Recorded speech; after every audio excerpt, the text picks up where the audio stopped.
Merhaba, iyi günler, iyi haftalar. Bir yılın ardından Furkan Vakfı'nın başkanı Alparslan Kuytul tahliye edildi geçen hafta sonu ve Adana'ya, Bolu'dan Adana'ya geldi. Adana'ya geldikten sonra tekrar gözaltına aldı, tutuklandı. Tekrar Bolu'ya cezaevine konuldu. Hatta eşi de Semra Kuytul da gözaltına alınıp sonra serbest bırakıldı. Bir yıldır yaşanan öncesi de var ama esas olarak Alparslan Kuytul'un tutuklanmasıyla bir yıldır süren bir olay söz konusu. Furkan Vakfı olayı diyorum ben buna. Ama Alparslan Kuytul olayı da diyebiliriz ve tabii ki garip bir olay, birçok boyutta garip bir olay. Öncelikle daha önce de birkaç tane bu konuda yayın yapmıştım. Orada da vurguladığım gibi Alparslan Kuytul çok klasik anlamda bildiğimiz İslamcı bir şahsiyet ve onun yıllardır Adana ağırlıklı olmak üzere Türkiye'de ve yurt dışında yaşayan Türkiye'lilerden oluşan bir halkası var. Bir cemaati ya da grubu var diyelim. Ve bunlar Furkan Vakfı adı altında bir yapıyla da yasal anlamda da faaliyet yürütüyorlardı. Çok bildiğimiz klasik anlamda İslamcı çizgideki bir yapı söz konusu ve büyük ölçüde de yerel bir yapıydı bu. Ancak belli bir aşamadan sonra bu vakıf ülkeyi yönetenler tarafından takibe alınmaya başlandı. Kendilerinin tutumları rahatsızlık vermeye başladı. Bu rahatsızlık kabaca şöyle açıklanabilir. Alparslan Kuytul, AKP iktidarını ve Tayyip Erdoğan iktidarını benimsemeyen birisi, ona daha doğrusu tabi olmayan birisi. Eleştirileri var. Bu eleştirilerin çok sert olduğu açıkçası söylenemez ama eleştirilerini sakınmayan birisi, kendini özgürce ifade etmeye çalışan birisi ve özgürce ifade ettiği için de yer yer zaman zaman değişik olaylarda Ankara'yı rahatsız eden bir kişi ve ülkeyi yöneten İslami Hareket kökenli Adalet ve Kalkınma Partisi iktidarında bunlar bir Fethullahçıların yaptığı gibi çok büyük bir savaşa girmemiş olmakla birlikte çok iktidarın hışmına uğradılar. Alparslan Kuytul ve çok sayıda onun takipçisi gözaltına alındı, tutuklandı, vakıflar basıldı, kapatıldı, mal varlıklarına el konuldu ve en son yaşanan olay da bir yılın ardından mağduriyetler bir ölçüde giderilecekken, yani en azından özgürlüğüne kavuşmuşken, Alparslan Kuytul kendisini bekleyen taraftarlarına hitap edip hala dik duruşunu sürdürdüğü için tekrar tutuklandı. Niçin tutuklandı? Daha önceki yargılandığı değişik davalardan tahliye kararları çıkmıştı. Belli ki tutuklanma nedeni tahliye olmasına rağmen, tahliye olduktan sonra hala siyasi iktidara itirazlarını dile getirmekten kaçınmaması. Bu konuda Kuytul olayı ve Furkan Vakfı olayı konusunda bugün Karar Gazetesi'nde Yıldıray Oğur'un çok kapsamlı bir yazısı var. Gerçekten bütün detaylarıyla ele almış. Çok iyi bir yazı. Özellikle Alparslan Kuytul ve vakıfa yönelik olarak söylenen bir takım iddialar var. 15 Temmuz darbesini desteklediği vesaire gibi değişik konularda. Bunlar aslında Kuytul'un çok uzun konuşmaların içerisinden çıkartılmış bazı cümleler ama konuşmaların tümüne baktığınız zaman ki Oğur'un yazısında konuşmalar bir bütün halde konulduğu zaman işte öyle aktarıldığı gibi olmadığı ortaya çıkıyor ve burada bir suç olmadığı da ortaya çıkıyor. En fazla rahatsızlık yaratan eleştiriler var ama eleştirilere kimden gelirse gelsin tahammülü olmayan bir iktidar söz konusu ve bugün Türkiye'de Kuytul olayı, başka örnekler de var ama en çarpıcısı Alparslan Kuytul olayı ve Furkan Vakfı olayı bize gösteriyor ki Türkiye'de siyasi iktidarı eleştiriyorsanız, mesafeli oluyorsanız, İslamcı da olsanız kendinizi kurtaramıyor biliyorsunuz. Başka örnekler de var.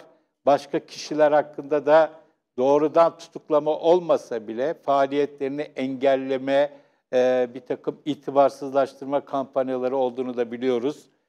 İlahiyatçıların da farklı görüşleri nedeniyle tasvip edilmediğini ve önlerinin tıkandığını, illallah dediklerini de daha önceki örneklerde gördük. Bu Furkan Vakfı olayı bize bir başka olay daha gösterdi. O da bütün bu süreç boyunca yerel bir hareketin nasıl ülke çapında bir harekete dönüşebildiğini ama çok da etkili olabildikleri söylenemez. Çünkü her ne kadar Alparslan Kuytul'un takipçileri ona desteklemek için bir takım ilginç yöntemlerle dayanışma eylemleri yapsalar da eninde sonunda medya diye bir şeyle karşı karşıyayız. Yani bunlar haber olmadığı müddetçe, değerlendirilmediği müddetçe medya tarafından sonunda sadece olay yerindeki seyreden birkaç kişinin ve belki de sosyal medyada belli bir ilgi görüyor. Kendilerine medyanın büyük ölçüde kapalı olduğunu görüyoruz. Genellikle haklarında yapılan haberler, genellikle olumsuz haberler, aleyhine haberler. İktidar yanlısı medyada Furkan Vakfı ve Kuytul bir nevi şeytanileştirilmiş durumda.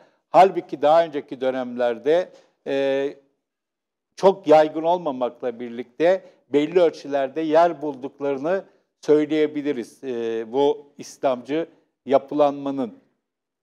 Şu anda bu kadar bariz bir mağduriyet karşısında sesini çıkaran bir avuç insan var. Bunlardan birisi Ömer Faruk Gergerlioğlu, HDP Kocaeli Milletvekili. Bir başkası CHP listesinden seçilip Saadet Partisi'ne dönen Cihangir İslam İstanbul Milletvekili. Bir başkası yine CHP'den Sezgin Tanrıkulu. Benim gözlediğim kadarıyla insan hakları konusunda duyarlı olan, her türlü hak ihlalleri karşısında duyarlı olan bir avuç milletvekili dışında sahip çıkanı olmayan bir yer. Medyada da aynı şekilde bir örnek vereyim. Bugün bu yayının tanıtımını yaptığımız zaman çok sayıda vakıf üyesi, artık vakıfta kalmadığı için ne demek gerekir tam bilmiyorum ama Kuytul'un takipçileri diyelim, buna çok sahip çıktılar. Yani bu yayına benim kendilerinden bahsedecek olunması bile onları heyecanlandırabiliyor. Normal şartlarda eğer bu ülkede AKP değil de diyelim ki olacağı yok ama CHP iktidarda olsaydı Kuytul olayı çok büyük bir dava haline gelmiş olurdu. Bir İslamcı şahsiyetin görüşleri nedeniyle cezaevinde olması yüzünden bütün farklı görüşlerde de olsa İslami gruplar, yayın organları vesaire bunu bir şekilde bayraklaştırmış olurlardı. Şu anda herkes tam bir deve kuşu politikası izliyor. Kendileri değişik vesilelerle bu yaşanan süreçte son bir yılda medyaya, milletvekillerine, partilere, sivil toplum kuruluşlarına ulaşmaya çalışıyorlar. Biliyorum bize de geldiler, ziyaret ettiler birkaç kere. Orada da görüyoruz ki, kendi anlatılarından da anlıyoruz ki insanlar ürküyorlar, çekiniyorlar, selam vermeye bile çekiniyorlar. Hepsi olmasa bile ve işin ilginç tarafı selam verenlerin önemli bir kesimi de İslamcılıkla alakası olmayan kişiler. Mesela ben gazeteci olarak, İslamcılık üzerine çalışan bir gazeteci olarak bu olayı takip ediyorum ama bunun ötesinde de bu tam bir hak ihlali olduğu için de özel bir ilgi ve tabii ki buradan hareketle Türkiye'de AKP iktidarının, Erdoğan iktidarının ne derece İslamcı olduğunu sorgulamamız için de çok özel bir işlev görüyor Alparslan Kuytul olayı. Sonuçta bir yıl hapiste tutulmuş, değişik terör örgütleriyle irtibatlandırılmaya çalışılmış ama bunlarla bir bağlantısı saptanamamış bir kişi ve onun takipçileri söz konusu. Yargılamalar olur ama tutuksuz yargılamak esastır. Bir yılın sonunda tutuksuz yargılama noktasına varmıştı. Ama o noktadan da geri dönülmüş oldu. Tekrar tutuklanarak gerçekten insan Abdullah Gül'ün deyimiyle hayret ediyor, şaşırıyor. Ben tahliyeden sonra Semra Kuytul'u aradım geçmiş olsun demek için ve orada zaten bir şeyler belliydi. Çünkü eşinin Adana girişinde polis barikatıyla karşılaştıklarını ve eşinin onlarla konuşmaya gittiğini söylemişti. Daha sonra da kendileriyle konuşma imkanı olmadı ve nitekim tutuklandığını öğrendik ve şunu açık söyleyeyim, şaşırmadım. Şaşırmıyor olmam üzücü bir olay. Normalde şaşırıyor olmamız lazımdı ama artık şaşırmıyoruz. Buna benzer olaylar başka davalarda da yaşandı. Tahliye edilenlerin başka mahkemeler tarafından, ki Ahmet Altan buna bir örnektir. Daha önce Murat Aksoy'ların da başına gelmişti benzer bir olay. Başkalarının da başına geliyor. Bırakılan kişilerin daha sonra tekrar tutuklanması gibi, bu da Türkiye'de yargının ne kadar bağımsızlıktan ve tarafsızlıktan uzak olduğunu bize gösteriyor. Ama bu olay özel olarak Türkiye'de İslamcılığın aslında nasıl sona ermiş olduğunu, ki bu tezi uzun zamandan beri dillendiriyorum.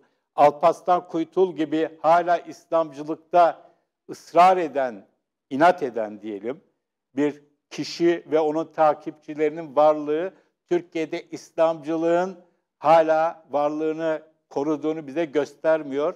Tam tersine o yapının varlığını göstermeye çalışan yapının yine İslami iddialı bir iktidar tarafından önünün kapatılması ve bir dizi farklı cemaatten, gruptan, meşrepten, mezhepten İslamcının da bu olaya hiçbir şey yokmuş gibi sessiz kalması aslında İslamcılığın belli bir aşamadan sonra Türkiye'de bir aldatmacadan başka bir şey olmadığını ya da gelinen haliyle bunu gösteriyor. Evet, Alparslan Kuytul tekrar tutuklandı. Bakalım bir daha ne zaman tahliye olacak? Ama bu da bize gerçekten bariz bir hak ihlalini ve toplumun büyük bir kesiminin şu ya da bu nedenle, şu ya da bu bahaneyle bu hak ihlaline karşı birçoklarının olduğu gibi sessizliği bir kere daha tercih ettiğini gösterdi. Sonuç olarak Türkiye'ye yazık oluyor ya da Türkiye'ye yazık olmaya devam ediyor. İslami iddialı bir iktidarda İslamcıların İslamcılığını yapamadığı garip bir ülkede yaşıyoruz diyeyim ve burada noktayı koyayım. Evet, söyleyeceklerim bu kadar. İyi günler.